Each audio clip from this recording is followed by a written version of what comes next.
So it is not really very difficult to make a Screen Studio style animated video, launch video for your SaaS product on Canva. So the first thing you would need is what makes the Screen Studio video look really good is the gradient in the background and how beautifully like the Mac interface shows up in front of it.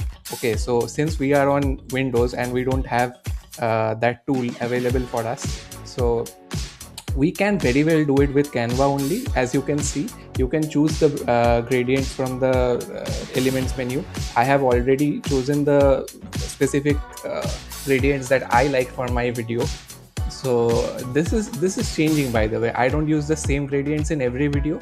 I try to change it up, and I wouldn't say there are a lot of options in terms of gradients that are there in the elements menu, but you have enough. Okay, so the next part of making it look like a Screen Studio video is adding this corner rounding and the stroke to the video. Okay, so this is a very easy step. As you can see, you can just easily add a stroke to the video and then round the corners, and that's it. There you already have what looks like a Screen Studio video. Now all there is left to do is to just edit it, and there is a part of the edit that is really important, the zoom, and we will get into that. But before that, we are just customizing the video to make it look even better, so that it stands out even more. And I personally like to make my videos as such so that everything is in the center, and if things are in the center, then it helps, because then you can cut this video into a mobile video as well in a 9:16 format. So here we have our text, and this is just I am playing around. It's not really I have a script with it or anything, but I liked what I went for it. So this is where we will get into. I have made the basic edits. This is where we will get into the zoom, and I am just showing off. Yeah, this is how you get the Alt and R. I have a keyboard shortcut for my SaaS. So this is how the zoom works.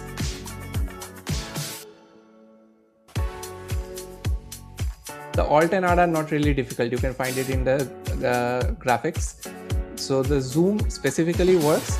Yeah, you just have to cut your page at that point where you want the zoom to happen, and then in the following page you will I am using the page guidelines as a like anchor for my zoom ins and zoom outs, and then between the two pages you have to put the match and move transition, and that's it. That's the whole thing. And as you can see, it already looks like a Screen Studio style video. And another small thing is the text. Yeah, so make sure if you have a text at the bottom layer, yeah, remove the text in the following page, because otherwise it will just look like there is a page, like there is a text in the middle of your zoom. So cut it and then paste it in the next page. That is why I had inputted the text in the first page itself. And that's it. That's all that there is to it. I hope you like it, and I hope you learned something.